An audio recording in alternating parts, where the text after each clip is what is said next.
I go both ways.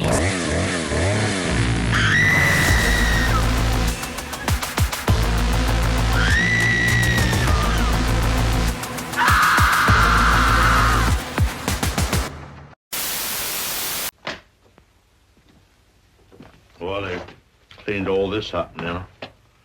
Big difference. You should have seen the blood. The whole place was, well, it's too horrible to describe.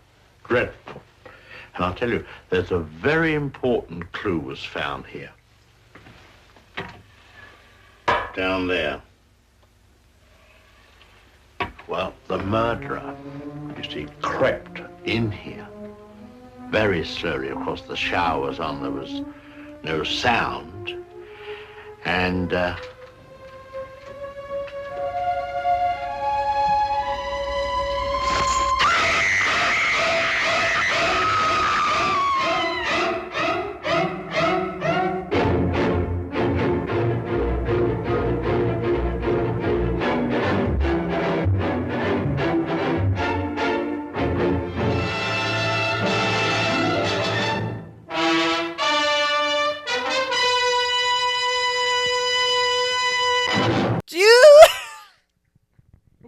What? I haven't done this in a while, so I don't know what I'm saying. It's been like 3 weeks. It feels like 3 years. A lot's happened since then. Hi, everybody. Welcome to a new episode of the By Witch Project. I'm Bussy. I'm Danny. Boom. Boom. Oh, Danny, boom. The pipes are slowly bursting. Yeah. Or Something. what are the lyrics? They're calling. Oh, they're from Glen to Glen. And I grew up on Forest Glen Drive. This is a real fun fact about me. This is... My pop-up used to sing that to me when I was a child. There's food in my teeth and it keeps coming out. Why do you have... Ew, that's like a lot of food if it keeps coming out. It's rice. Why is there so much... The rice was undercooked. If it's in the back of your teeth, it's undercooked. Guys, I got home kind of late today because it's a long story, but anyway, I got home late and I had to walk my dog and I got in and I made this leftover and it was like this really random meal that this hot guy on Instagram posted. And it was just like a picture and it was like rice and avocado and feta and kimchi, but Aldi doesn't sell it. So I bought sauerkraut or sauerkrap as I used to call it. I love sauerkraut. It's so good. And I ate it and it's so good, but I was kind of like rush eating. And then you came in and yeah, we caught up and I watched Liz McGuire and, you know, Liz McGuire was on TV, but you know. Yeah, we love Lizzie McGuire. Yeah, it is really good. But I'm like staring at the camera like demonically. I know. How you been though? It's I just got a detox for alcohol, everybody. Yeah, he did. I didn't know. I quit drinking again. I didn't know if we wanted to go there, but yeah, I don't care. It's now it's time for a public service. Yeah, so now I'm drinking water like a fucking loser. Water is so good. I love water. I only actually drank water or alcohol before I stopped drinking alcohol. It's only been 2 weeks. Let's not get excited. I just kind of did ginger ale. I like ginger ale. Soda mixed with soda water. I don't like it's too sweet for me. Soda water? Yeah, like just like seltzer water. Oh, I see what you mean. Okay. Yeah, like I have to like do like half and half. I can't do the whole thing. It's just gross. Too much sugar. But he's no longer drinking, and I'm so mad at you. No, I'm kidding. I feel like a nerd. It feels so good, and I'm so proud that you're doing it. But anyway, this is not an episode. Yeah, it's about not that. an episode about me drinking. It's an episode about other people drinking and taking tranquilizers. It just makes me so emotional. Yeah. How was your July 4th? It was too fucking hot. It was absolutely painful. I thought my brain was going to combust. I had to go inside to cool down. That like never happens. I was in a pool. I went to my parents' pool for the weekend, and the pool was just as hot. The pool was hotter than the heat. The pool was just like it was. The pool was like a jacuzzi, and not a pleasant bad. one. Yeah, I hated it. So I would go and we had like a sprinkler on, and it was like sprinkling us, which that was cold. But like I was like, can we just like aim it at me? I was like, I don't really care about everybody else. My dad came with a hose at one point, and he just started spraying. I was like, I will order. I was like, I just got paid. I will order 20 bags of ice, and we could pour it in this pool just for like 10 minutes of sweet relief before it melts. So awful. It this sucked. goddamn heat. I mean, I had good food. That's about it. I had some hot dogs. That was pretty much. We got Chinese food actually. By the time I got to the 4th. hot dog, I only was able to eat one because I had so much food prior. I had like 20 wings, a bunch of chips, pulled pork, some other shit. And they were like, "Oh, we're doing hot dogs," and I'm like, "I can't move, but I never say no to a hot dog." So Oh, I love a hot dog. Yeah. Speaking of sauerkraut and a hot dog. oh, Oh, it's so boiling good. a hot dog in sauerkraut is, and then putting Is the sauerkraut sauerkraut a on German word? it. I don't know, German, probably. Sauerkraut. Yeah, it sounds German to me. Yeah. There is no sauerkraut in the movie that we're going to talk about today. See what I did there? No, yeah. Wow, great segue. Yeah, I know. I've been practicing. You know. I don't know what I'm doing. I haven't thought about this once. I haven't. I guys, I'm also so sleep deprived because I've had to start commuting to work to New Jersey, and we're in Philly, and it's actually a really easy commute, and I'm okay with it, but my brain is like absolutely does not like it. My brain's mush because I no longer drink. It's healing. I wish my brain was mush. Anyway, it's a long story. But yes, okay. We are still on season 1. This is episode 6, and our theme for season 1, in case you forgot, is slasher. But that's how I say it. I don't know what accent that is, but it's interesting. Slasher. It's Australian. It's from Head Over Heels, that movie with That Monica is Potter not and Australian Freddie at Prinze all. Jr. Yeah, it's in the scene in Head Over Heels when the Australian model goes, "That way you can find out for yourself. That way you can find out for yourself if he's a nice bloke or if he's a slasher." I love Head Over Heels. Please, somebody. Punch It's it. not streamable. It's not streamable. You have to call your senators. It is one of the funniest movies ever. There's a scene where these models are hiding in a toilet, and then these plumbers come and they start to fix the toilet in the next stall. But it sounds like they're having sex because the one plumber's like, "That is huge. I'm going to stick it in." Oh, Ew. careful, man. I feel like I've seen this film, but I don't know what it is. I think I've sent you the clip, and every time I show it to people, they don't laugh, and I don't get it.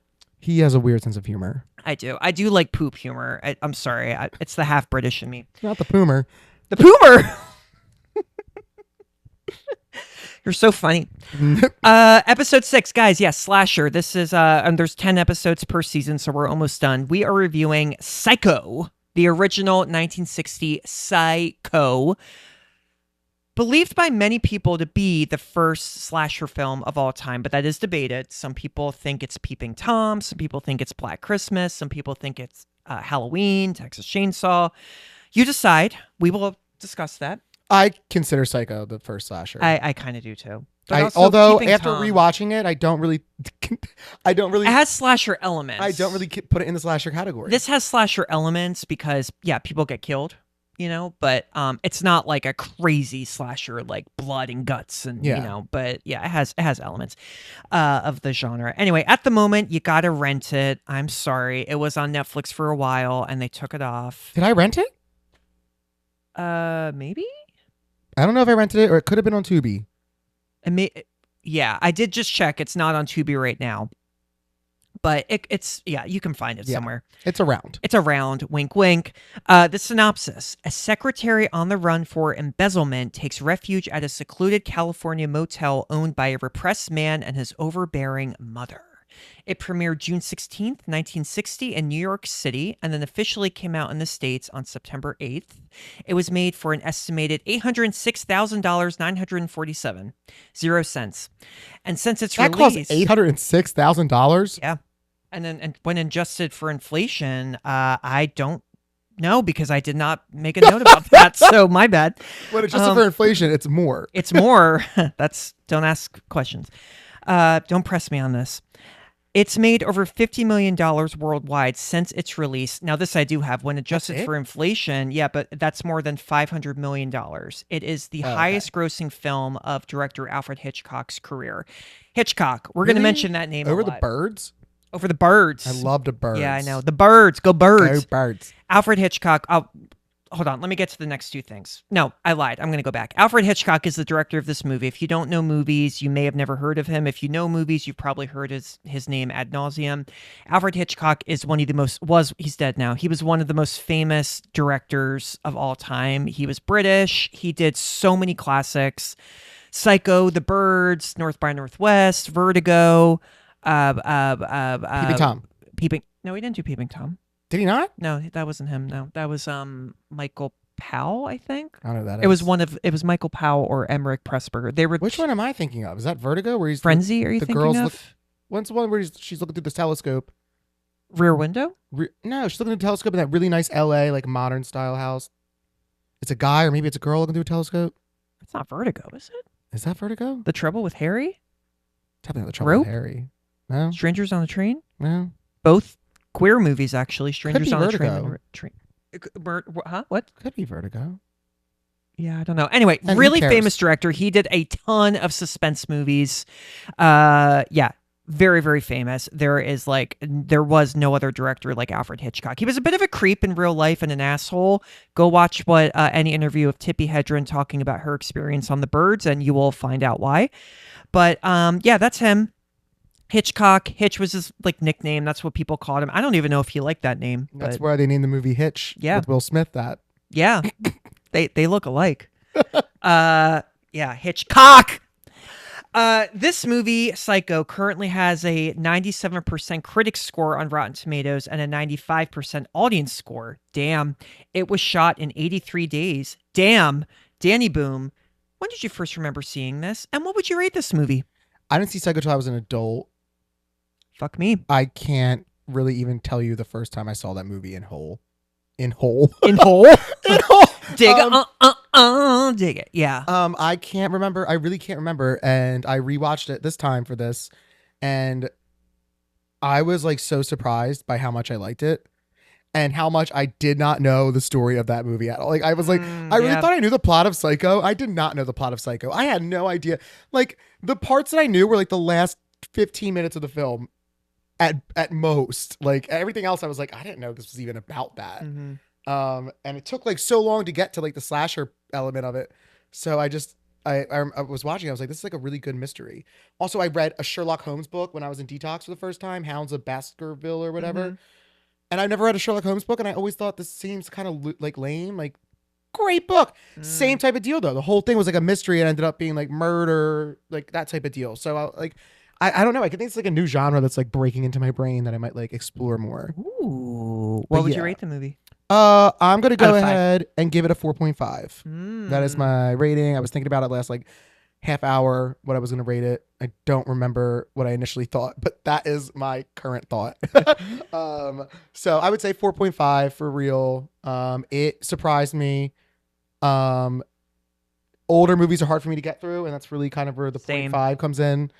But still, it still maintained my focus.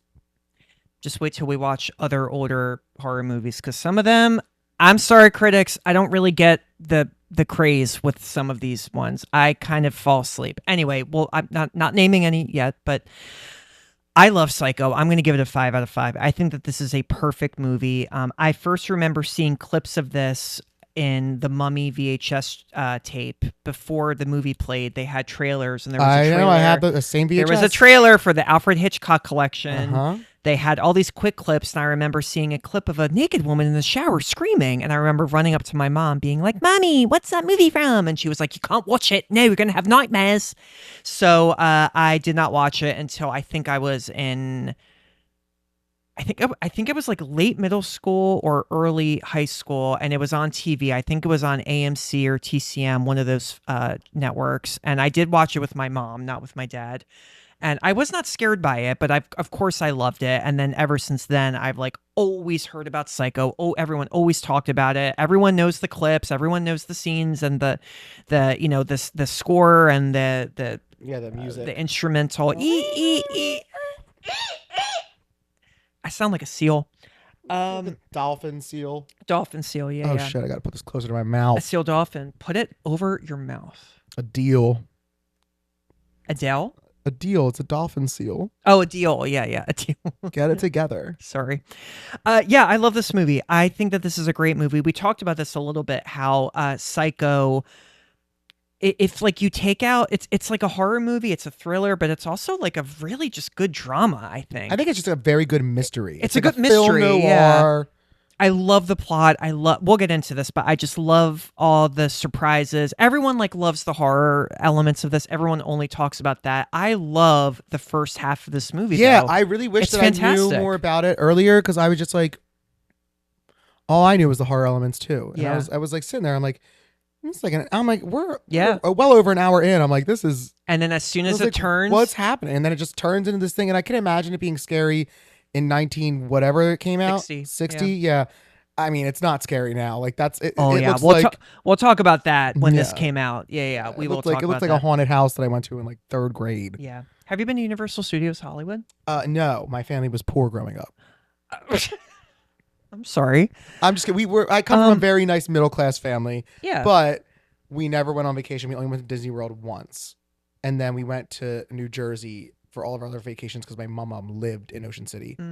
So we basically like never went anywhere else because we had a free. You never went to Poland as a kid because you're Polish. No, That was a bad accent. my dad went to Spain when he was younger, and like now he won't get on a plane to save his life. Oh, So that sucks. we never went anywhere fun. Anyway, I'm sorry, I didn't know that. Yes, as I said, this movie was directed by Hitchcock. Hitchcock. He was born in Essex, England. That's where my mom is from. That's where Charlie XCX is from. Yes, it is. The accents are so like it's I like very love it. Cockney. Yeah. Russell Brand is from there too. When Well, he he was, should get put down. He should. Yeah. I'm sorry. I'm not a fan of him. Anyway, Hitchcock remains, like I said, one of the most iconic filmmakers of all time. Psycho is kind of considered one of his few last great movies. After this, he did The Birds and Marnie, which are also The Birds very, is fantastic. The Birds is Let's- great. Can't wait please. to talk about that. Is there a color version of that? It's only It's only in color? yeah, The Birds. Swear I saw same with Maybe there's a- Terrifier. maybe- I swear I Maybe saw there's a black black and version. white version that like someone made somewhere for The Birds, but I don't know. I don't think so. Yeah, The Birds and Marnie, he made these after Psycho, and those are kind of considered to be his last, in my opinion at least, his last like excellent movies. He died in 1980. His last film, Family Plot, starring Bruce Dern, came out in 1976. Hitchcock had started out as a technical clerk and copywriter before he entered the film industry in 1919. Your dog is snoring somewhere. I It's know, funny. she's sleepy. In 1919 as a title card designer. His feature debut was a movie called The Pleasure Garden. I don't think it's porn, but it sounds a little sexy. This was a silent film too, so you don't hear the moaning. This debuted in I'll stop now. Sorry. I was gonna make a really dirty joke about clothes ripping and the sounds, but it's not even dirty and it's not even funny. So. No, yeah, he's not funny. I'm not funny. I'm sorry. Yes, and that movie came out in 1926. Hitchcock first started making a ton of thrillers in England before producer David O. Selznick convinced him to make movies in the United States. David O. Selznick was a really famous producer. I forgot to note this. I think he produced either The Wizard of Oz or Gone with the Wind or both. They're practically the same film. Practically the same film, yeah. I used to refer to Gone with the Wind as Gone with the Pubic Hair. With Psycho, he wanted to make this movie so badly that he deferred his standard $250,000 salary in lieu of 60% of the movie's gross. Paramount Pictures thought the movie would bomb, so they let him do that. They really didn't like the book of this film. Hitchcock, I'll get to the book too. Hitchcock specifically wanted to make this. This is fascinating. He wanted to make this because he was tired of all the big budget, star-studded movies he had been doing for years, and he wanted to experiment with something smaller. Vertigo, which came out 2 years prior, is now considered like a really big masterpiece, but at the time, critics didn't like it. And North by Northwest, a year later, got great reviews, but it was a huge production and very expensive. Great movie, by the way. Hitchcock was also kind of having a rivalry with French director Henri-Georges Clouzot. Clouzot had done a film called Diabolique in 1955, which was a critical and box office hit, and critics were saying that Clouzot had, quote-unquote, out-Hitchcocked Hitchcock. Hitch also wanted to make Diabolique and had attempted to buy the rights, but Clouzot apparently beat Hitch by only a matter of a few hours. So just a few hours, which is kind of nuts. Have you seen Diabolique? I feel like I have, French movie, great movie, by the way. but I have no recollection of it. 'Cause I It's have not really soup brain. scary. It's more thriller than Yeah. horror. But I mean, so there's is this. this, So is really. this. Yeah. But oh my god, great movie. So Hitch wanted to just try something new that was similar to Diabolique, more small in scale and scary and shocking. So Every theater that showed Psycho had a cardboard cutout installed in the lobby of Alfred Hitchcock, pointing to his wristwatch with a note saying, "The manager of this theater," this is how he talked, "has been instructed at the risk of his life not to admit the theater," I feel stupid, "not to admit the theater any persons after the picture," I saw that nod, "after the picture starts. Any spurious attempts to enter by side doors, fire escapes, or ventilating shafts will be met by force. The entire objective of this extraordinary policy, of course, is to help you enjoy Psycho more. Alfred Hitchcock." He really wanted to just do something crazy different, but also really make this movie a ride, like an actual ride. Like a roller coaster. Like a roller coaster. He like invented 4D. Yes, he did. Hold on, my fly is down. I just noticed it's going to bother me the whole time. I just saw that. No pee-pee. Yeah, no pee-pee. Oh, and you just dropped the mic on your foot. Oh, God. All right, we're safe. I've walked with my fly open, and anyway, say no more. Moving on. Moving on. Theaters also really did everything to make the experience as theatrical as possible, like a ride. Like in the theater lobby, they would play records with suspense music and a voice saying 10 minutes to Psycho, 5 minutes to Psycho, 5 seconds to Psycho, 3, 2, 1, all that jazz. So the movie also landed Hitch with an Oscar nomination for Best Director, but he did not win. What did win? 1960? Mm-hmm. Where are we sitting right now? What's this type of building called? It definitely was... The Apartment, directed by Billy Wilder. We'll continue. It was written... I thought it was Rent. Rent? Oh, Ren. I have mixed thoughts about Ren. Anyway, I do like some of the songs, but they're ridiculous. Yeah. Poor. Ren. Poor. Anyway, Rent was not Rent. Psycho was written by Joseph Stefano. I think that's how you say his last name, based on the 1959 novel Psycho by Robert Bloch. I think is how you say his last name, or it might be Bloch, Bloch. I think that's Bloch. I should have checked this. I'm sorry, guys. And Stefano is a Philly boy. Go woo. Say woo. Go Birds. Okay. Yeah. I was like, what do you want I me forgot to to tell you. I feel like anytime we say that someone's from Philly, we should do like a woo, or we should always go Birds, or we should flash the camera or something. No, always go Birds. Yeah. Before screenwriting, Stefano was a composer for pop music in the 1940s. Hitchcock commissioned him to adapt the book. The only other Psycho sequel he wrote was the TV movie Psycho 4: The Beginning. There have also been a lot of Psycho sequels. There's been a remake. There's been a TV series, Bates Motel. You may have heard of that. Bates Motel kind of rocked. I loved Bates Motel. I love Vera Farmiga. Stefano was he also wrote for a lot of television movies, including the TV series The Outer Limits. Oh. Yeah.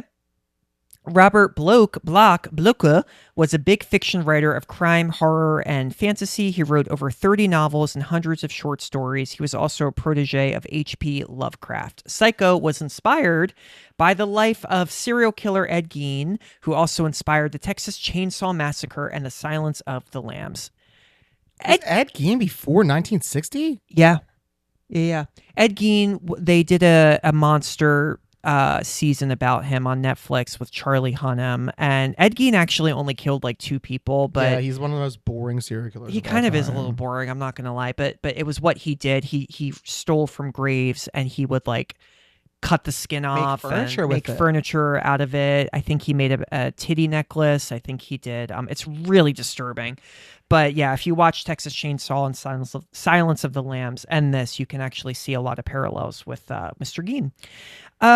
Psycho stars Anthony Perkins as Norman Bates, who is one of the most iconic horror movie villains, and he crushes it here. R.I.P. Perkins was a New York City actor who got started in summer stock theater. He made his feature debut in George Cukor's The Actress, and that same year, he acted in Broadway in Tea and Sympathy, A few years later, in 1956, he starred in William Wyler's Civil War drama Friendly Persuasion alongside Gary Cooper. Oh, love Gary Cooper, which earned him an Oscar nomination for Best Supporting Actor.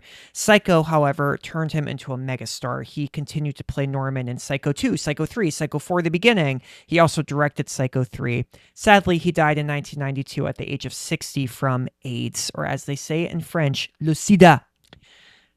You know how I love French, so Yeah. I did that too. It's gay as quality. It really is. I know it really is. I think I've said that on dates with girls, and every girl was like, "Oh, cool," and I was Never like, talk to you again. Sorry. And for those who don't know, Perkins' son is actor director Osgood Perkins. Now, I mainly remember Osgood. Still blows my fucking I mind. know, this is crazy. Osgood, I remember him as David Kidney in Legally Blonde. He's the one who goes, my name is David Kidney. That's him.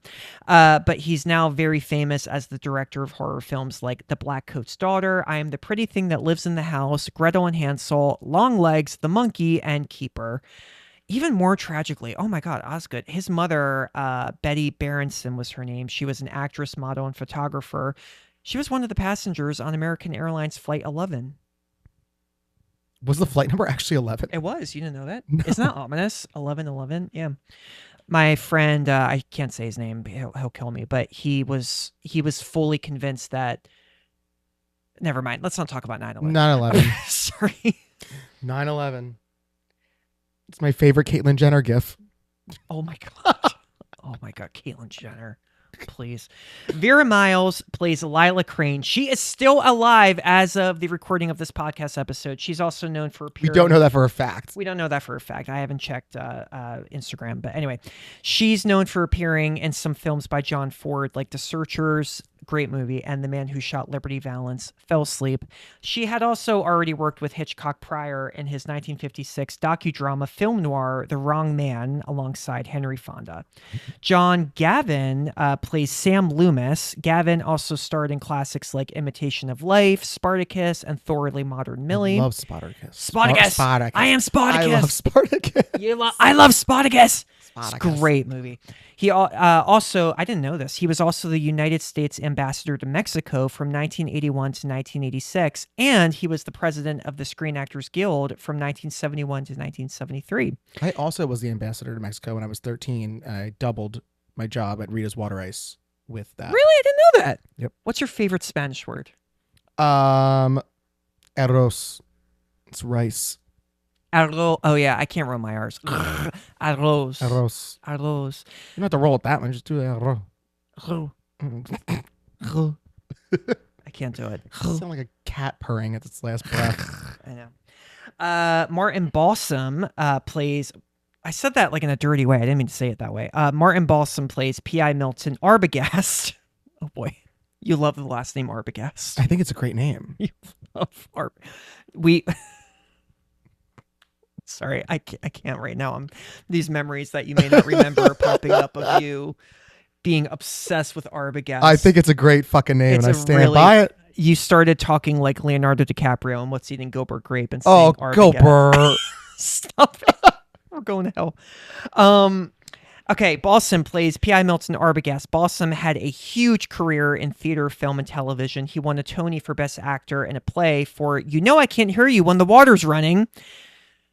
I can't hear you either. And he won an Oscar for Best Supporting Actor for 1,000 Clowns. His other films include 12 Angry Men, Tora, Tora, Tora. I love Tora, Tora, Tora. I've never seen it, actually. Oh my God, I used to watch it on my pop-up all the Oh, time. man. It's about World Pearl War II, Harbor. right? Yeah, I yeah. think it's Pearl Harbor?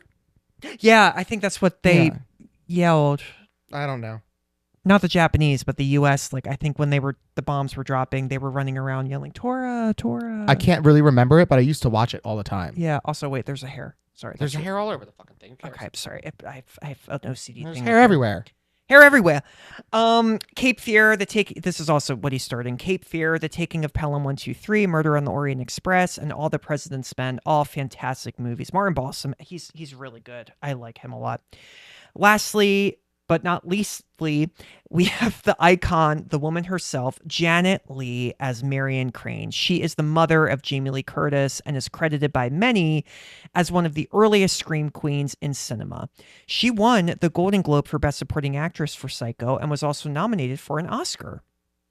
I didn't know that, and I know my Oscars. I didn't know that was her mom. Yeah, and Tony Curtis is the father. Yeah, no clue. Yeah. Prior to Psycho, she was in some notable films like Angels in the Outfield, not the remake, and Joseph Gordon-Levitt, he's adorable in that, and A Touch of Evil, a movie where Charlton Heston plays a Mexican. Good for him. Yeah, that movie would not. I watched it like a year ago for the first time, and they literally put like black contacts in his eyes. They make his skin look tanner, and then he doesn't have any accent. He just walks around going, "I'm from Mexico. I come from Oaxaca." And it's I like, just watched Three Ninjas High Noon at Mega Mountain, which is one of the greatest films of all time, and it was so bad. And there was a black man, and it was in a like one of those Jamaican hats with the dreadlocks that come attached to the hat. oh, like- I had one of those. Yeah, that I'm was not a racist, but when that I was a his kid, I wig, had and one he of was those, yeah. supposed to be from Jamaica, and he was doing the world's worst Jamaican accent. It was absolutely hysterical. It's like Jack Black, and I still know what you did last summer. Was he in that? Yeah, he plays like a white Jamaican. Oh my God, you're right. That's what that's from. I have a clear image of that in my head, but I haven't seen that movie in a while. All right, anyways. Oh keep my going. God. Lee was also so famous from Psycho that she ended up getting a star on the Hollywood Walk of Fame the same year of its release. After Psycho, she starred in The Manchurian Candidate, a classic Hollywood thriller, and she also played Rosie in one of my all-time favorites, Bye Bye Birdie. I love Bye Bye Birdie. You need to watch it. And Margaret. Yum. I don't know who these people are. Anne Margaret is still alive, and she was one of the most beautiful freaking women of all time, and she was Swedish. Fun fact. Lee, oh yeah, well, you know this. She even had small roles with Jamie Lee Curtis in The Fog and Halloween H2O 20 years later, or as I thought it was called as a kid, Halloween Water 20 years later. Janet Leigh received threatening letters after Psycho's release detailing what they would like to do to Marion Crane. One was so grotesque, she passed it on to the FBI. The culprits were discovered, thankfully. Big cast in this movie. I know that was like a long. Yeah, we're gonna have to fly through the summary. I'll talk fast. No. Well, look, part of this. Never mind. Okay. Are you ready? I'm ready. Let's I have first my notes. talk about some. No, I'm kidding. We'll get into it. Okay. The movie opens. We get some awesome opening credits set to the suspenseful. And I'm fucking it up already. Set to this suspenseful score by Bernard Herrmann. Crazy alliteration. That is hard. Yeah, that is hard. We open in a Phoenix hotel room. Marion Crane and her out-of-town lover, Sam Loomis, have just had sex during their lunch breaks and are having another disagreement about their future. One of the reasons Alfred Hitchcock shot this movie in black and white was he thought it would be too gory in color, but the main reason was that he wanted to make the movie as inexpensively as possible. Good to know. Yeah, so they just had sex. They just boinked. Also, the music, before I forget, the music by Bernard Herrmann, this is a character in itself of the movie. 100%. 100%. Absolutely fantastic. The music impressed Hitchcock so much that originally, when the first cut was done without the music, he was convinced the film was going to be a huge flop. But once Herrmann added his score, it made the movie a masterpiece. Also, scores really do make all the difference. They really do. Oh my God, E.T. The color purple. Well, the color purple is that's different. I that was one of the first songs I purchased on iTunes. Yeah. It's the ending when Whoopi and no, not Whoopi. No, yeah, Whoopi and her sister are running through the field. Anyway, great. Sorry, spoiler. Great movie. Already too, the opening of this movie, they just had sex. Already in the opening scene, this movie has pushed boundaries already because already it's 1960 and Oh, stop. Is he going to say already one more time? I'm kidding. I just wanted to annoy you. I was we counting. see two unmarried people in the same bed, and one of them is shirtless, and one of them is in a bra, a large bra. You never saw this in movies back in the day, in U.S. movies at least. This was so unheard of. Did not know that. 60s, I feel like definitely. But this is 1960. This is later on in the 60s, things got a little heated. But maybe, yeah. I had to burp. I'm sorry. The Hays Code. Is it raining? No. Oh, fuck, I better not be. Oh, okay, good. No. The Hays Code is kind of like the original MPA, and some scholars feel like Psycho helped abolish it in some way years later in 1968. Anyway, okay. Marion wants to marry Sam. Here's their dilemma. She wants to marry him, but debts inherited from his father and his own alimony payments do not leave him enough money to support her as he would like. As they have done so often before on Sam's business trips to Phoenix, they part, leaving their future uncertain. Marion returns to the real estate office where she works as a secretary, arriving just ahead of her boss, Mr. Lowery. Lowery? Lowry. I forget what it is. I think it's Lowry, I think. Lowry, and his client Cassidy, who buys a house from Lowry with $40,000 in cash. One of the colleagues in the scene is played by Patricia Hitchcock, which was Hitch's daughter. Is she the tranquilizer girl? No, I don't think it's her. Okay. I actually don't think she has any lines, or she Oh, may have okay, like one got it. line. She had a much bigger role though in Strangers on Train, which is an amazing Hitch. Have you seen that? No. It's kind of sexy, actually. I think you'd like it. Lowry tells Marion to put the money in the safe deposit box at the bank until Monday. Pleading a headache, Marion asks to take the rest of the day off after her errand to the bank.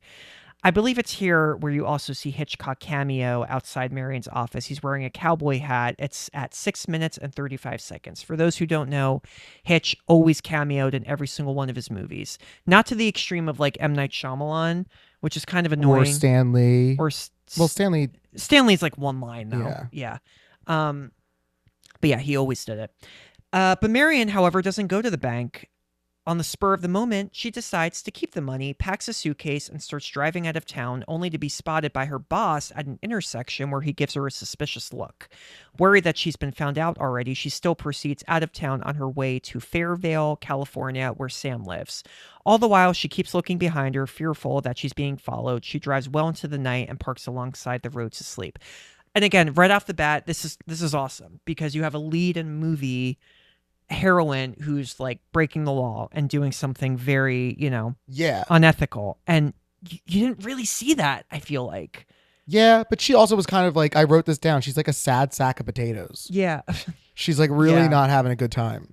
She's not. And she's not like a villain, but she's a flawed character already. I think that she... I mean, you don't steal. I think you should rob from your boss. I think you should steal a little bit. Say no more. In the morning, a highway patrolman stops to investigate her stopped car and awakens her. Startled and nervous, she arouses the patrolman's suspicions. Sorry, my dog has to go out. He looks at her license and registration, taking note of the plate number. He allows her to go on, but follows her for a while, which intensifies Marion's agitation. The tension in this whole sequence... The green screen is I know, it's pretty fake, but... I love it. I do love it, though. It's so funny. You could just tell her like kind of like making it like shaky. So I it's know. supposed to be like You a can car. tell he does that. Hitchcock did that in The Birds, too. Yeah. And I also just love the cinematography in this movie. Hitchcock was really, really good. He was a true, what's the word? Cineast? No. Cinephile. No, it's not cinephile. That's not the right word. Someone who really knows how to make a movie scene look good. Yeah, he's just good. There's a word for it. I can't remember. It's late, guys. I'm sorry. Like a restaurateur, but for restaurateur. Well, because like this movies. scene I love because I love when the cop is like looking through her, like through the window. You get that really cool shot, like of the cop's like eyes, like sunglasses, like as the window goes down. Oh, it's so good. Realizing that her car can easily give her away, Marion decides to trade it in for a different car. She stops in at a used car lot, hurriedly pays the salesman $700 in cash, and completes I wish that I lived in a time where I was like, I'm over my car. Here's $700 for a new car. I might have to do that sometime soon because my car is from 2005. Meanwhile, though, the patrolman is watching her from across the street. Nervous, she drives away and continues toward Fairvale. Also, the ASMR in this movie, the scene when she goes in the bathroom and she like takes the money out and then like wraps it in a newspaper. Yeah, what's it called? The Foley artists. Yeah. Yeah. I like. Oh my god, I love. I was just talking about this with the movie Jumanji. And great ASMR in that movie too. The dice when she eats the carrot when they're having dinner, and she said, "I heard little boy here got chopped up and peeled to pieces and put into the wall," and then she ate the carrot. Yeah. I'm like, "Oh, I love that carrot." I'm sick and tired of your lies, young lady. You're grounded. Yes, so good.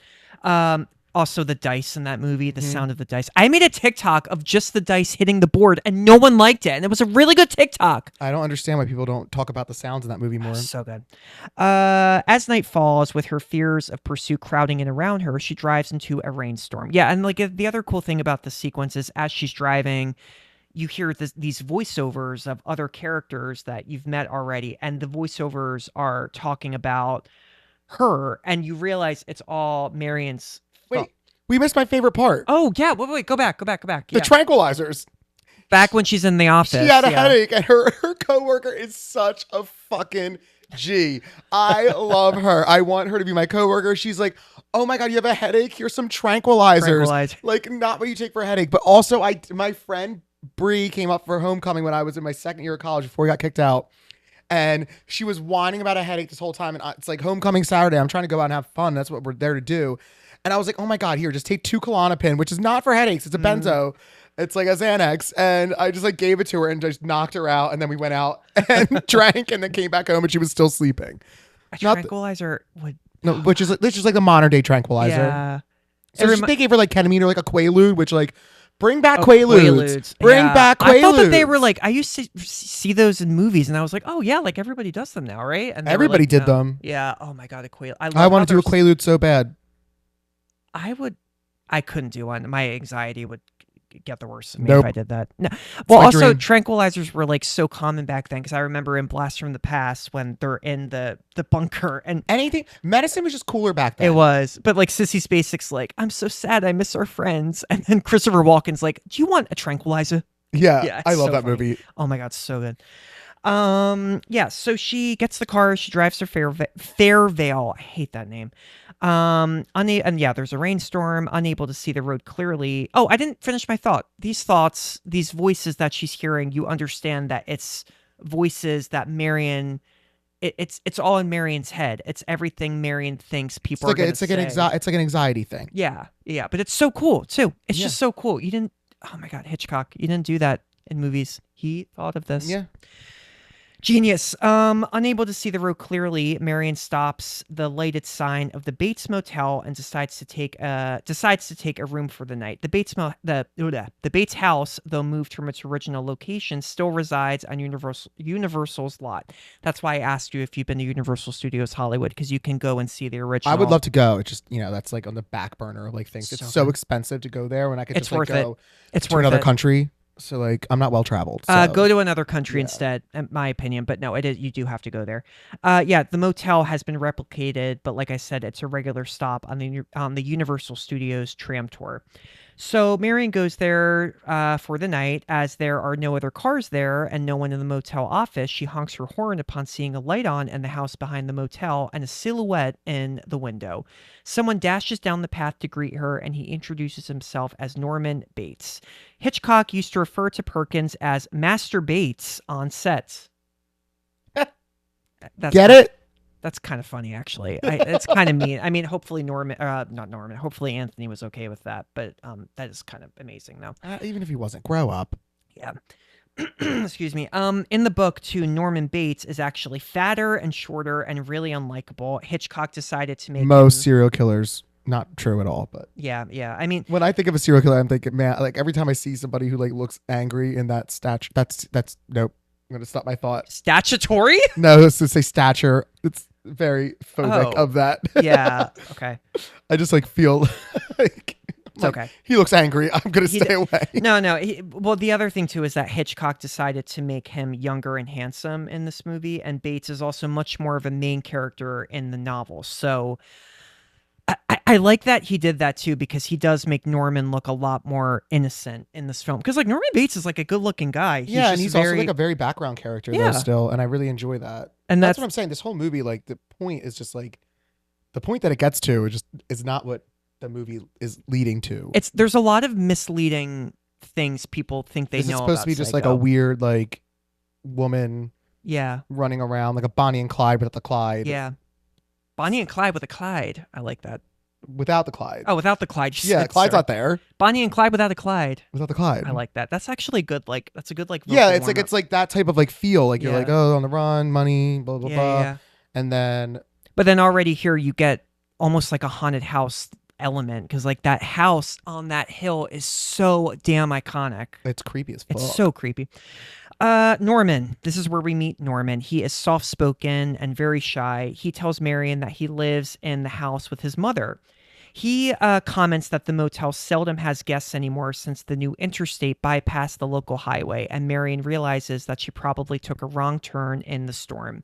Still nervous about being tracked by the police, Marion registers under a false name, and Norman checks her into cabin 1, just sorry, dog, just next to the office. When she asks about food, Marion learns that Fairvale is only 15 miles away. So Norman offers to share his supper with her so she doesn't have to go out again in the rain, and he goes back to the house. She begins unpacking.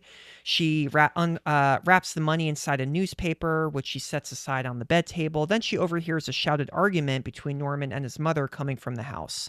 Mrs. Bates seems to have a very low opinion of young women and doesn't want Norman associating with them. I agree. Bad young women. Bad young women. Yeah. I'm just kidding. Norman, well, I'm not really. I mean, yeah. I'm pro young women. Well, in the context. Okay, we're talking about like dating, like, you know, yeah. No. I am pro. Don't break the law, women. guys. Don't break the law. Please don't break the law. Okay. Oh my God. This is unhinged. We should cut that part. No. We're not. You guys know us. Okay, I'll stop talking. Yeah. Norman returns to the Dig ourselves motel deeper in a with hole. sandwiches and milk, and milk. Milk is fucking And horrible. invites Marion to join him in the parlor just behind the check-in desk. Marion is taken aback by the stuffed birds that fill the parlor, a product of his taxidermy hobby. In their conversation over sandwiches, Norman talks about being trapped. I just love that they're eating sandwiches And milk. And this room, the mise en scène in this room, that means what is in the room. It's like a film term. So good. So freaking creepy. The shots of them sitting there and you just see all these birds and these taxidermic animals, like it's like they're watching them, you know? It's like my bathroom, really. Oh, would you ever get a taxidermic animal in your bathroom? I wouldn't get a taxidermic animal at all. What about like a snake? I would get a real snake, like an alive one. I couldn't do that. Yeah. Oh, they feel so smooth. Snakes They don't would, feel. they would, Snakes yeah. don't feel like how you think they feel if you never touch a snake. I've held a boa constrictor It's like once, so yeah. smooth. It's like the smoothest thing in the world. Yeah, I held a boa constrictor and then the next person held it and then the boa constrictor pooped. Ew. I know. Have you ever seen a snake poop? I don't It's wanna. not pretty. Don't do it. Just as Marion presently feels trapped by her recent hasty decision, Norman is more permanently trapped in his coexistence with his mother and her madness. But as Norman observes, we all go a little mad sometimes. Classic, very famous line. Taking Norman's situation as a cautionary tale, Marion decides to return to Phoenix to make amends and try to pull herself out of the quote-unquote trap she's gotten herself into before it's too late. So they have a bit of a moment. There's no like romance there at all. No. But he's creepy. He's twisted and kind of creepy. First of all, Every man in this movie is kind of rapey. a little rapey. Yeah. Really not Well, not good. Arbogast. No, but every other, I don't know. Everything just seems like very, very like. Yeah, a little. I can Like if kinda I see was that. her, I'd be like, I'm gonna step away. Yeah, and I will also, let's not forget that when she's eating, one of the first things Norman says is, "Wow, you chew like a bird." What? Excuse me? Because birds chew like, yeah, people used to It's say like- that to women. But Janet 'cause they Leigh were does like, not chew like that. She's chewing like a woman. She's not like, yeah. No, chewing like a bird is like you like chew like very quietly and daintily. That's what I think it means. Okay, like a So I- flamingo. What he's saying is like you're a very proper woman. You're just like you're just going. Yeah. You know what I mean? Like you're just doing like a little nibbles. You look like a fish when you did that. little nibbles. You know what I mean? Yeah, I don't know I don't know how to do like a bird eating quietly, but That's so creepy. because birds don't actually eat quietly. But like I think that phrase is meant to be like you're eating like very like daintily. Imagine you're sleeping and someone just comes over your ear and just goes. My That actually partner, might be kind of relaxing. my partner literally will like go Oh, that's weird. in his sleep, and I'll be like, I had to grab his jaw and like push it up and hold it there for a few seconds, and I like let it go, and then he doesn't do it anymore. Yeah, there's also this really creepy moment where Marion suggests he have his mother institutionalized. He does not like that, and we get that very creepy shot of him like going closer to the camera and going like, what do you mean do that? And you just see the color like, There's no color. okay.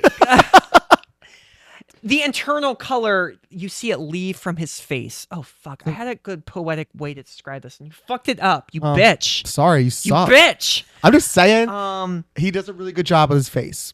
yeah, he does. He does a good job with his face. Marion goes back to her room. She takes down Norman takes down a picture from the wall and looks through a peephole where he can watch Marion changing, and her bra is ginormous. It's like the size of a human head.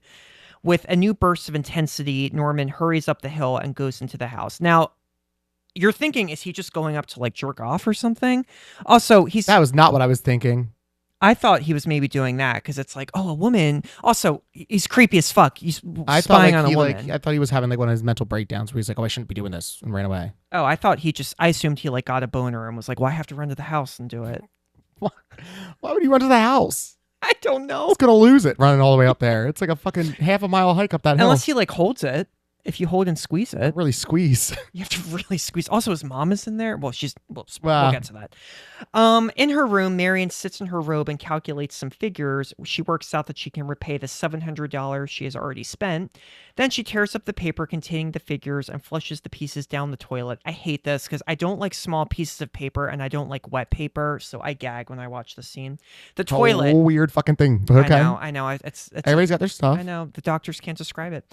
The toilet. This is insane. This was the first American and possibly the first fictional movie to ever show a toilet flushing on screen.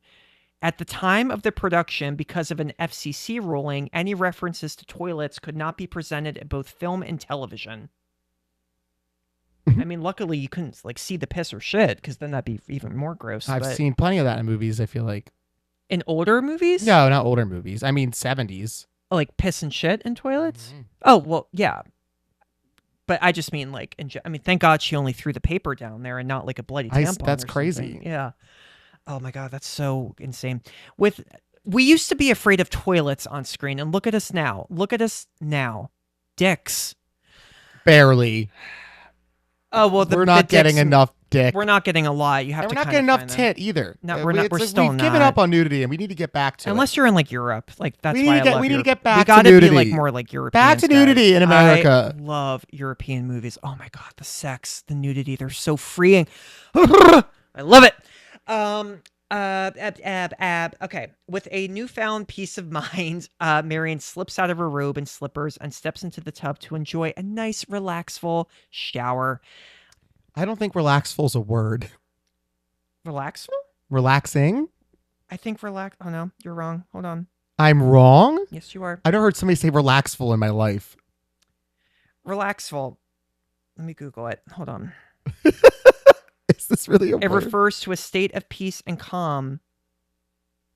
But a better word is relaxing. Yeah, I've So, never been like, what a relaxful lake. It sounds dumb. I think it has to do with it's like the difference between nauseating and nauseous. Like you don't look They're the exact nauseous. same word. No, but you don't look nauseous. You look nauseated. I guess. I learned that from Never Been Kissed. She says it in the movie. Yeah, I feel like you could Josie look Grayson. nauseous. We'll just ask ChatGPT later. Yeah. I also another great ASMR moment because she gets in the shower and she like rips open like a little bar of soap like from a packet and like you hear that. Yeah. And then she turns the shower on and I love it's a little overacted, but I love Janet Leigh's like expressions when the water hits her because she has this moment where she's like I do that in the shower like every day. smiling like a little Smiling. dainty child. Smiling and rapping Tierra Whack. What's that? She's a female rapper from Philly. Oh, I thought it was a shampoo. If you guys don't know her, you should listen to her new album because it fucking slaps. Non-skip album. I need to get. I'm so behind on music. It I'm takes not me like a behind. year to get into like a new song unless it's Lady Gaga. Okay. Anyway, she's showering. It's pleasant. Gay.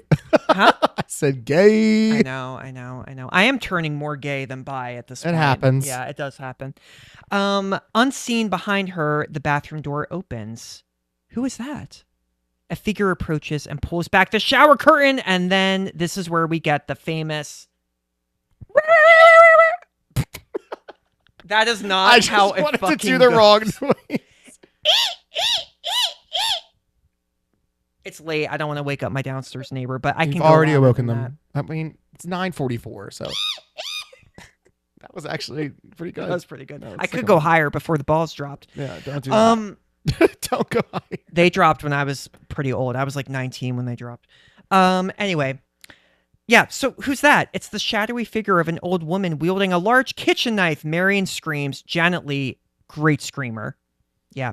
Original Scream Queen. Original Scream Queen. Original Scream Oh, Queen. no, Scream Queen. Scream Queen. Original Scream Queen. Yeah. The blade lifts high into the air and then strikes again and again and again. Marion cannot escape the slicing blows of the knife. The savage attack continues, and then her killer leaves. Marion sinks down, reaching for the shower curtain, which rips under her weight, and she falls over the edge of the tub. The cutting, the shots of this movie, the editing. Also, just like the idea of like, unbelievable. I don't like want to be stabbed at all. Actually, I really do want to be like murdered and then survive. Oh my god! I Please know. don't. It's like a Danny life dream Boone. of mine. Oh my god. Anyways, murdered and then survived. I want to be like somebody tries to fucking kill me in like a horror movie and then I survive. But no, like the idea of getting stabbed like hurts me a lot. But the idea of getting stabbed and then having water go into the cut, Yeah. I just don't like can't. that. I hate when there's water involved. Yeah, Ugh. and like getting stabbed all naked too. Like that actually might be better though, because you don't have to worry about ripped clothes or blood. No, I think it's cooler. Like when I survive a murder, I want my clothes to be like half ripped, and bleeding and shit. Yeah, and then you can hang them up on your wall. Yeah, I probably wouldn't even go to the hospital. My dad fell halfway down a well, and he still keeps his bloody tighty Who the whities in the fuck falls shed. down a well? Is your dad a fucking 12-year-old boy in I 1912? think no, he was a grown adult. We have a well in our shed when they first moved in, and he fell like halfway down, kind of like Samara. How do you fall halfway down? I think he may have been drinking. I don't know. But how do you get stuck halfway? Was I he think caught on like a little metal? I think he fell, and his whole leg just went like that, like halfway down. So he just was like actually just like from friction just stopped? Yeah, and I think he broke his crack, and then he still has the tighty whities. When you're over sometime, I got to show you. I mean, it's nasty, but yeah, not the well, the tighty whities. I know. I don't know if I want to see that. Yeah, he keeps them in the shed. I haven't seen them in ages. Okay, but so I was picturing he fell down a well and it was like a cartoon where there was like a little metal rod sticking out and then his like shirt caught it and he's like No. dangling there halfway down. He fell halfway, and you can still. It's sealed up now, but there's a tiny hole, and you can throw pebbles. And I threw one time, and then I heard a voice go, "Bussy." It's never happened. That never happened. The tub too. All right, there's some nudity here. We got to talk. Well, quick nudity. We got to talk about this. Also, the shower. So before I forget, she falls out. The shower continues to run over her as the blood flows down the tub drain. Her lifeless eyes fixed in a final hopeless stare. Very famous shot of the eye. Okay. The shower scene took. Yeah, let's talk about the shower scene. The shower scene took 7 days to film. Janet Leigh used a body double for several of the shots. That body double is model, dancer, and Playboy cover girl Marley Renfro. Renfro said she had to. I didn't know this actually. She had. I knew it wasn't Janet Leigh's boobies, but I did not know it was an actual Playboy cover girl. So Renfro had to strip naked for Alfred HitchCOCK when she auditioned. After he examined her every curve, he took her to Janet Leigh's trailer, where she had to drop her robe again while Leigh reviewed her body. Renfro was a dedicated nudist and a professional stripper, so she had no issue being naked in front of people. After she was cast, she said she spent hours a day for a week naked on set in front of HitchCOCK and a mostly male crew as they shot from every angle. At one point, HitchCOCK attached a measuring tape to the lens of the camera, walked over, and put the point of it on her left nipple to make sure her breast would be out of focus. But she said he was an absolute gentleman and went out of his way to make her feel comfortable. I mean, if I was allowed to be naked all the time, I would. I love being naked. It's the first thing I do when I get home is I take all my clothes off. Oh yeah, you've like Snapchatted me. I literally do. I have. Not, You don't. You don't show me anything, but I can tell you're. Like I'm just literally naked. I hate wearing clothes. Yeah. Janet Leigh also had to postpone filming the shower scene twice. First because she got a cold, and second because she got her period. Oh. Yeah, they could have saved on the blood. I don't know. Sorry. Oh my God.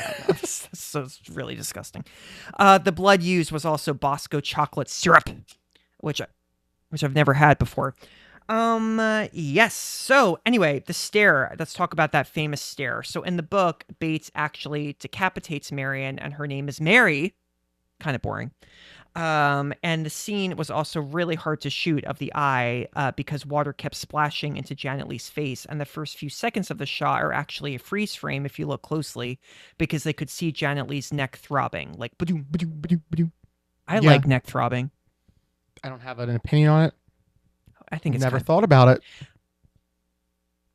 There's a heated rivalry thing. I would say. I know, but I know you don't like it, so we won't talk about it. Okay. Anyway, it has to do with neck throbbing.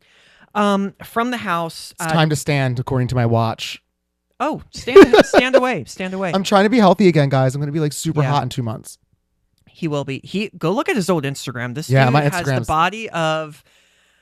My back was so hot. I had a really hot I back. can't think of a guy. Nicholas Galitzine. Him. Yeah, it's true. I don't know who that is. Oh my Oh. God, is that the guy from Sheep Detectives? Yeah, Sheep Detective. Oh, 5 out of 5 Yeah, movie, by the way, he's guys. cute. Just finished it last He's night. really Fantastic. cute, and he's British, yeah. Okay, from the house, Marion is dead. Norman's voice yells out in shock, "Mother! Oh God, Mother! Blood! Blood!" He comes running down the hill and into Marion's cabin to find the aftermath of his mother's knife attack. He quickly cleans up the murder scene. Norman... Get it He together, wraps Marion's Norman. body in the shower curtain and places her in the trunk of her car and gathers her belongings into the trunk as well. At the last moment, you're really distracting Has it me. been a minute yet? At the last moment, he spots the newspaper on the bed table and tosses it into the trunk, not knowing that it contains the stolen money. He drives to a swamp near the motel where he pushes the car in and watches it slowly disappear into the dark bog. Norman, what the fuck? Call the cops. A week later, Sam Loomis is sitting in the back office of his hardware store in Fairvale, writing a note to Marion. He's changed his mind, and if it's not too late, he wants to marry her right away, even if his finances are limited right now. Marion's sister, Lila Crane, comes into the store and asks if her sister's there. Sam tells her that she isn't. In the book, Sam falls in love with Lila, but they remove this from the movie. Fun fact. I'm glad that they did. Didn't need it. Didn't need it, yeah. A private investigator named Arbogast also enters the store and asks for Marion's whereabouts. His interest is in recovering the stolen $40,000, which Lila knew about, but Sam did not. Arbogast is convinced that Marion is somewhere in this town close to her boyfriend, so he sets out on a search of hotels and boarding houses around the area to track her down. Arbogast gets to the Bates Motel and he meets Norman. Norman lies and says he hasn't seen Marion and that there haven't been any guests. Was it a lie? She signed under a different name. Well, she did sign under a different name, but he knows. But then he says there haven't been any guests here in weeks. Oh, okay, you're Yeah. right. Liar. Arbogast manages to look at I the did it. I got my register. stand up. Boom, boom, ba-doom, ring-a-ding-ding. I keep saying ring-a-ding-ding. Yeah, that's a bad choice. Yeah, I know. Gotta get out of that. I almost got hit by a car today, and I just yelled ring-a-ding-ding. Yeah, That was your yell? yeah, couldn't help it. It was either that or tits. I feel Because like tits is just like a fun word to yell. Tits. Yeah, but not when you're about to get hit by a car. But it'd be fun. It'd be better than like whoa or no. You know. There are like so many different things I was I'm going trying to be say that original. I'm just not trying to be gonna original, say. you guys. I know. This also is a great scene. We get one of my favorite shots in the movie where Arbogast is looking through the register and Norman is like chewing gum and he like puts his head over the camera like this and you can see again neck throbbing. You can see his neck being like. And do you remember that shot? Yeah, but I just didn't pay attention to his neck. I wasn't just paying attention to the neck. It's the shot. I know, but I just I'm just like, It's the yeah, shot. I don't remember Great the shot. neck. Anthony Perkins again, so phenomenal in this Did a movie. great job. Excuse me. So did Jamie Lee Curtis's mom. Yep. That's Jamie what Lee Curtis. I'm referring to her as. Jamie. It's actually spelled Jay space Me. Jamae? No, J, like the name Jay, and then space, and then me, M-E. Oh. I'm lying. That's just what I call my sister, and she doesn't Oh. like it. No, it's not. She threatened me with a lawsuit. She said, "Stop doing that." I had something to say that's so funny, but I'm not going to say it. Good. Caught in his lie. No, I'm sorry. Arbogast sees the false signature in Marion's handwriting. So he catches Norman in his lie, and Norman admits to remembering her now and says she stayed that Saturday night and left early on Sunday morning. Arbogast spots Norman's mom's silhouette sitting at the window of the house. And he wants to see her, but Norman refuses, saying that his mother is an invalid and shouldn't be disturbed. And I loved because he stutters and go, that must be my mother. She's an invalid, kind of like the What is an invalid? like someone Okay. who is like wheelchair bound, like Mm. can't move. When Norman lets slip his mother's impressions of Marion, Arbogast becomes determined to talk to her, but Norman is stubborn and insists that he leave. Arbogast phones Sam and Lila to tell them that Marion had registered that previous Saturday night in cabin 1. And then he wants to sneak back and talk to Mrs. Bates, and regardless of, Norman's objections. When he gets to the motel, Arbogast looks into the office and the parlor briefly to see if Norman is there. He heads up to the house and goes inside, sensing that no one is there. He starts up the stairs. As he nears the top of the landing, amazing scene. Mrs. Bates emerges from the bedroom and stabs him, and we get the ee again. He stumbles backwards down the stairs and falls to the floor, where he is set upon and stabbed yet again. This is a very famous shot. Arbogast is falling backwards. And it's literally like nobody talks about it. I know it's a famous shot, but everything gets overshadowed in this movie. I like it more than the shower scene. The shower scene is bollocks compared to this. Yeah. Like it's the way they shot this is also, it kind of makes me laugh because they shot Martin Balsam, the actor, sitting stationary and waving his arms as if he was losing balance. And they did this in front of a screen projecting a previously filmed dolly shot moving down the stairs. So I'm holding the mic, but they literally just were like, Martin, pretend that you're falling with your hands. So it's really just him just sitting in a chair being like, oh, whoa. It's like an improv class. It is. It really is like improv. It kind of makes me laugh. Back at the hardware store, Lila and Sam have been waiting for Arbogast. He was supposed to return hours ago. Sam tells her to stay behind while he goes out to the motel. When he gets there, he calls out, but no one answers. Norman is standing by the swamp after having just disposed of Arbogast's remains. He hears Sam call out for him, but he doesn't do anything. Sam returns to the store, having seen no one at the motel or at the house. No Arbogast, no Bates, only a sick old lady unable or unwilling to answer the door. Sam suggests they go see Sheriff Chambers to report the missing Arbogast. They go to his house. Chambers and his wife listen to Sam, and I don't know why I'm doing that. Sorry. Not my fucking. I'm like, hold my hand. They listen to Sam and Lila tell their story. At their urging, Chambers phones the motel and talks to Norman, who says that the detective had been there but had left. When Lila presses Chambers about the mother, Chambers is a little confused. He tells him that Norman's mother has been dead and buried for the past 10 years, having poisoned her lover and herself in the only murder-suicide in Fairvale's living memory. But Sam and Lila insist that there is an old woman out there, and that Arbogast had told them that Norman wouldn't let Arbogast see his mother because she was too ill. That makes the sheriff wonder if Norman's mother is up there at the motel. Ow, fuck. Oh, I just hit my arm. God damn it. Ow, fuck, that really hurt. Oh, God. The funniest shit I ever That's seen. on camera, too. That was perfect. Fuck. I want that as a GIF. God. I'm okay, Franks. I'm okay. Oh, God. All right. She berates him. No. Where am I? Oh, yes. That makes the sheriff wonder if Norman's mother is up there at the motel, then who was buried in that grave in Green Lawn Cemetery? That's the Who Wants to... I was going to say, is that Who Wants to Be a Millionaire? Who Wants to Be a Millionaire theme song, yeah. Or music. Okay, back at the motel.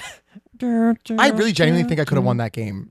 That's one of the... If it was movie themed, I could. No, I think all of it. Yeah. With the lifelines you had, I think that I was able to easily get halfway up without even needing help. I'd get. I'm very good at trivia. I'd maybe get to like 200, and then that's it. Back at the motel, Norman's worried about all the people who've been snooping around. Norman goes back up to his house and voices his concerns, which leads to another unseen argument with Mother. He tells her that she should hide in the fruit cellar for a few days just to be safe, but she doesn't want to. Norman says he will pick her up and carry her downstairs. She berates him, but in spite of Mother's protest to be put down, Norman carries her down the stairs. It's a very creepy shot because she looks kind of like a skeleton, doesn't she, Danny Boom? Yeah. I wonder why. I'm gonna say, she's pretty bony. Yeah. I wonder why. Anyway, Norman assigns... No, why do I keep skipping? Shit. The next morning... we're at the end. Get it together. I'm sorry. It's been a long day. The next morning, Lila and Sam meet the sheriff and his wife coming out of church. The sheriff has already been to the motel before church services. He didn't see anything strange and suggests that the detective probably just moved on to pursue a lead without telling them. He offers to help Lila report a missing person and a theft and let the law find her sister, but she's unsatisfied, so she and Sam decide to just go to the motel for themselves. They plan to register as husband and wife and check into a cabin. They will then search the place more thoroughly. So they go there. Norman assigns them to cabin 10, and Sam insists on signing the register. Register? Yeah, that's what it's called. Not registrar. No. What is your question? Register, like a cash register? No, not a cash register, but like back in the day when you were at a hotel, you would sign something. That was the register, right? Registrar. Registrar. I may have made a typo. I'm sorry, guys. As he pays and asks Norman for a receipt, Lila takes the keys and goes ahead toward the cabin. On their way, she checks that the door to cabin 1 is unlocked, and they stop in cabin 10 to talk matters over. Then they enter cabin 1 to search for clues. Sam notices that the shower curtain is missing, and Lila finds a scrap of paper with something subtracted from 40,000. Ew, wet paper. Suggesting that I don't like it, Danny Boom. It's just a weird thing to not like. I don't like it. It makes me gag. I'm not like pro wet paper. I'm just not anything. I can't do it. It's like if you spill something and like you put a napkin over it, you better scrunch that napkin up, clean it, and then throw it out. Yeah, I just never thought about that. Oh God, it's so nasty. So anyway, this is kind of all suggesting that Norman maybe knew about the money. So Lila wants to talk to the woman in the house because she might have told Arbogast something. She wants Sam to distract Norman while she goes to the house. Sam tries to dissuade her, but she insists that she can handle a sick old woman. She's badass. I like her a lot. Lila. Oh, her sister? Yeah. Yeah. And Mrs. Bates, even though. Anyway, Sam finds Norman in the office and engages him in conversation. Lila circles, meanwhile, around behind the motel to the house. She enters and looks through all the rooms upstairs. This also is like it's like Halloween again. It's a long sequence of her walking up the steps. I guess, yeah. Not as long as Halloween, but I like the search of the house. I did like it. Oh no, it works. I'm not complaining, but yeah, the inside set design was really good. It's amazing set design. She goes into Mother's bedroom. It's filled with furnishing. Oh my God, I'm getting a bit of a lisp. That was the right guys. word? I haven't even showered today. That was like the right word, furnishing. No, I said like for things. I don't think it was that bad. It was bad. Filled with furnishings and clothes from the Victorian era, but strangely preserved as if new. The outline of a woman's body is deeply impressed into the old mattress. Really creepy shot. She looks into Norman's bedroom, another room frozen in time containing the toys and small bed of a child. What is this place? Is it a museum?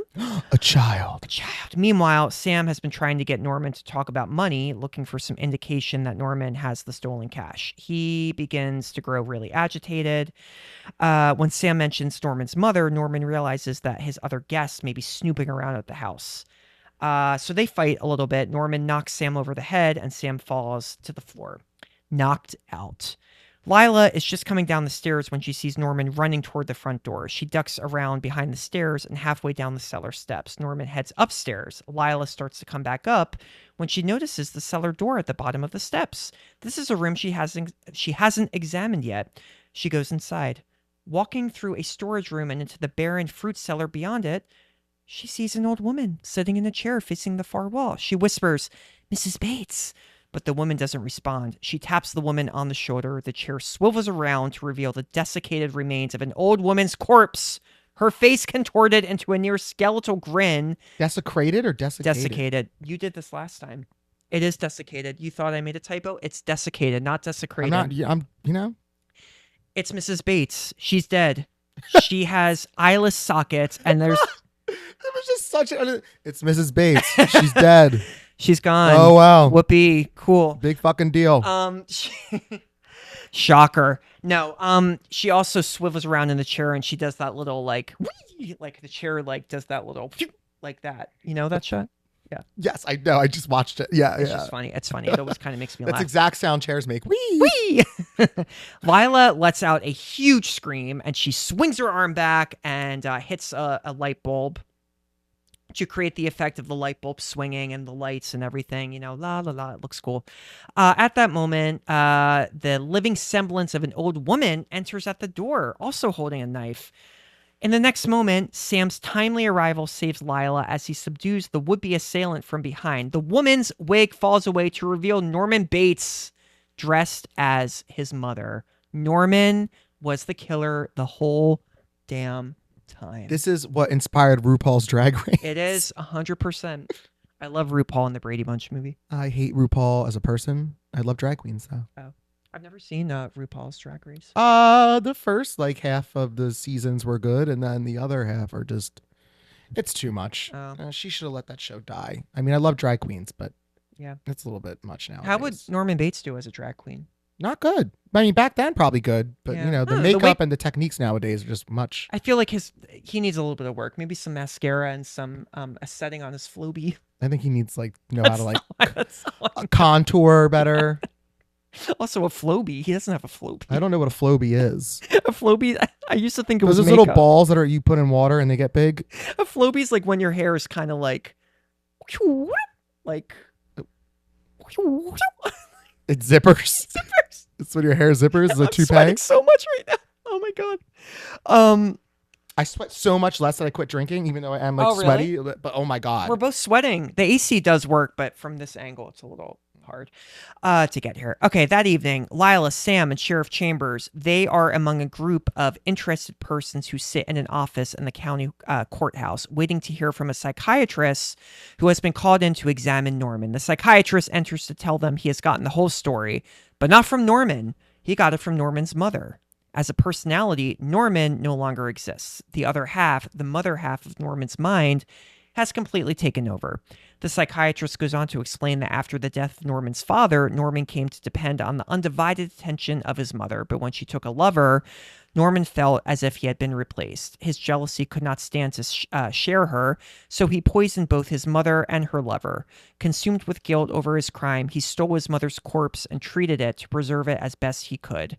To further the illusion that his mother was still alive, he began to divide his mind with his mother to think and speak for her.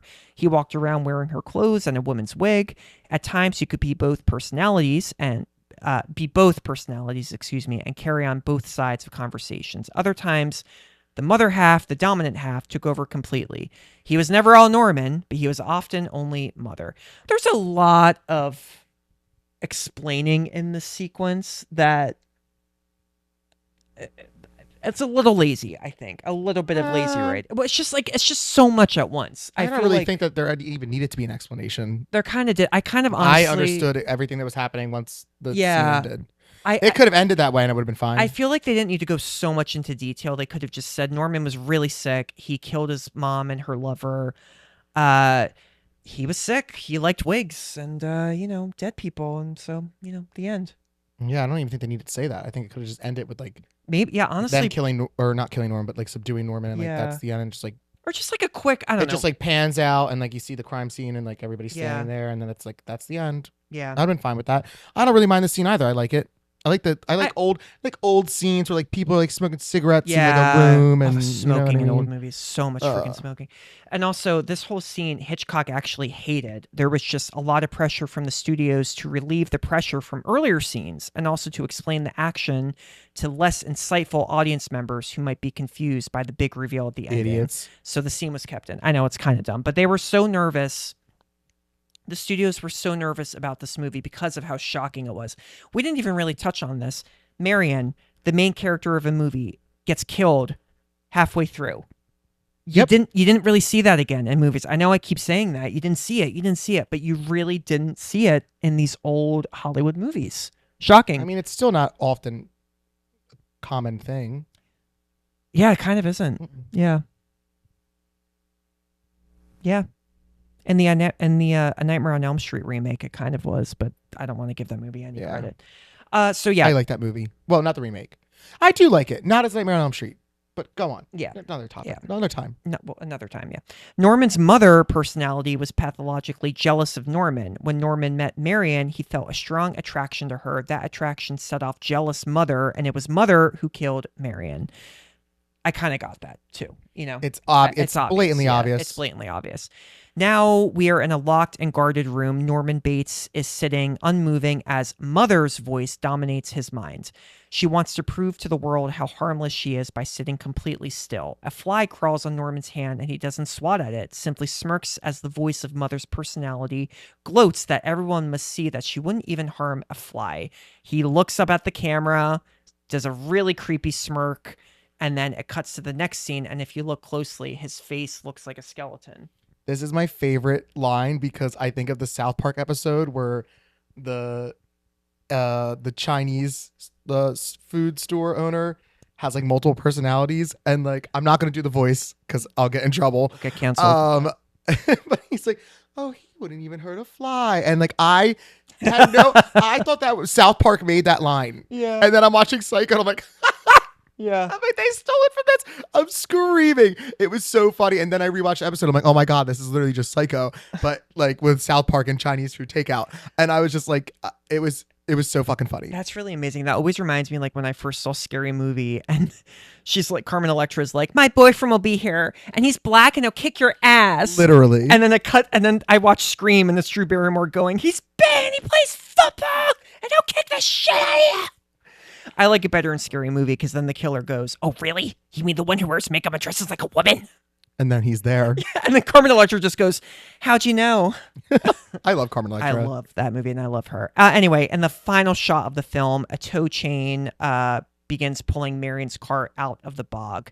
The end. That is Psycho. We highly recommend it. Big watch fan. Go big watch it. Go watch buy it. fan. Honestly, Go buy it on buy like DVD. If you have a Blu-ray player, it'll play that. Go You do could spend- it. You can spend like $2 on a DVD. Of this You really movie. can. You really can. Go on eBay, Etsy, Craigslist. Yeah. Yeah. Your local haberdashery. Yeah. Creepy pasta. Yeah, and watch this movie and go ahead and treat yourself to some other Hitchcock movies because you got. I'm a big fan of The Birds. I love The Birds. I love North by Northwest. I love Notorious.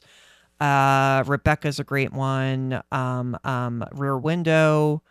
I didn't really like To Catch a Thief, but it's got really cool shots, and I love Cary Grant and Grace Kelly. And that's it. Nothing else. Okay. Danny Boom, Bidar. Which character had bi energy? I think that Jamie Lee Curtis's mom, which I'm always that's what I'm going to refer to Jamie her Lee as Curtis's forever. mom. Lee Janet. Just call her She Janet Lee. I'm kidding. she I think would date anybody who gave her attention. So Yeah, I I don't could think see it's that. specific to gender. I think that anybody who made her feel special in some way, I feel like that's what she needs. So I'm going to go with her. I can kind of see that. Maybe she doesn't see gender. She just sees love. I think that she just needs like that love and affection and attention. Yeah. Like she's that type of person. She needs a penis and a vagina yeah. together. As one. As one. A vagina. But she needs a human That was centipede. 7.5 billion years ago, the name of all the continents did you put hear- together. Did you hear what I just said? No. I said she needs a human centipede. Aww. That's kind of nasty. I pretend I didn't I would say love to that. have one as a pet. I kind of agree. I think Marion has a little bit of Bidar in her. No, by curiousness in her. I said that wrong. Yeah. She's I can one. kinda see And it. also Norman, but he's more on the I- he's more on like the queer spectrum, non-binary. I think he's on the spectrum, Norman. I don't think Norman is strictly bi. I think Norman clearly don't- likes women, but I can see him being a little open to, I think he's like more like non-binary, yeah, going down that path, yeah. which doesn't really matter. Going down that path. Going down that path. You don't go down that road. Yeah. Who was your final bi pair? Which two characters of different genders were you crushing on?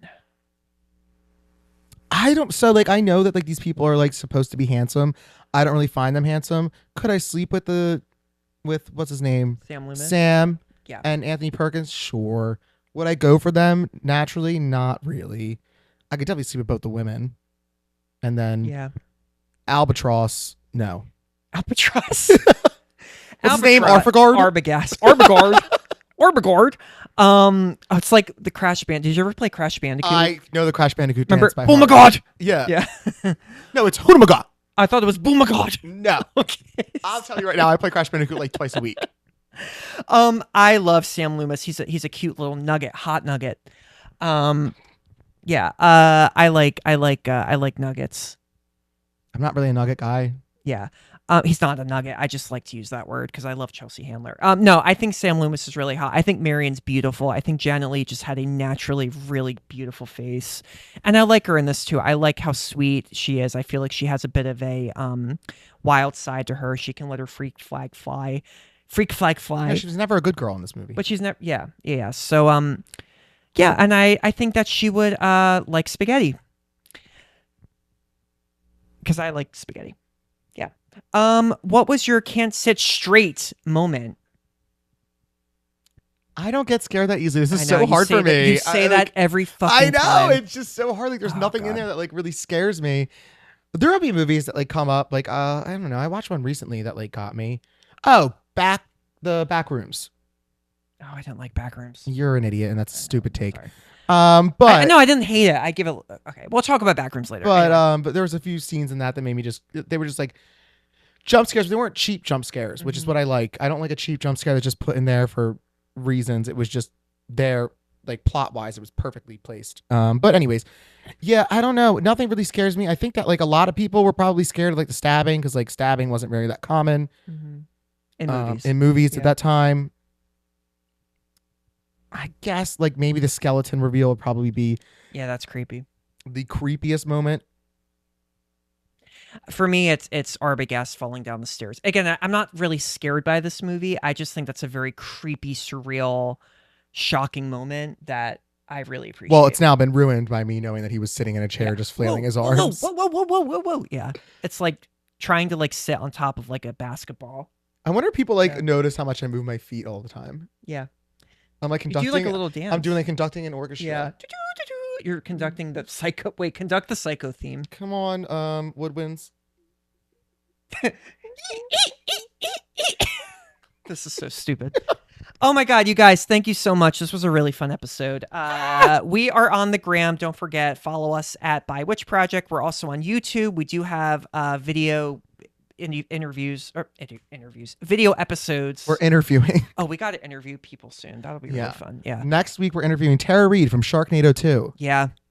Oh, Tara. I did a PowerPoint on her when I was in 5th grade once. I love Tara Reid and Hayden Panettiere. And Humphrey Bogart, but I didn't have a crush on Humphrey Bogart. I just wanted to do a PowerPoint about it. I love PowerPoints. It was a good way for me to hate them. I hate Microsoft Office. Yeah. I have some issues with it. Anyway, email us movies recommendations too, guys. We are at I'm sorry. Our email is bywitchproject@gmail.com. We don't have a number yet. Or send us crazy hate mail, like something super insane that I want to call the police about. Don't do that. You can send. Never mind. Don't pretend I wasn't going to say what I was going to say. Yeah, but no, seriously, guys, please subscribe. Please follow us. Please leave a good review. You can leave a bad review. I mean, we'd prefer you not to, but it does help us regardless. So join us next time as we are going to be on episode 7 of season 1. The next film we're reviewing is Jingle Bells. I was going to say, I know. Yeah, I know what it is. I thought it was that. Black Christmas, the original Black Christmas from 1974. They remade / rebooted it twice. We will not be watching those right now. Yes, the original Black Christmas, Canadian movie, out and about. Really, really good. Anyway, until then, Danny Boom. I can't be that far away. We love you all. We still have not memorized our end. I'm really bad at thinking. Yeah. Okay, wait. Until then, keep your doors locked and your options open. That was an options. We need to end like with a sexy. Yeah, you have to do like a little bit, like a little noise bit. No, like not you, or you could do it, but like. Oh, you mean add a noise? Add a noise. Yeah, just add it for every episode. Like, no, it's too much work. I don't want to do that. Okay, cool. Bye. Bye. I go both ways.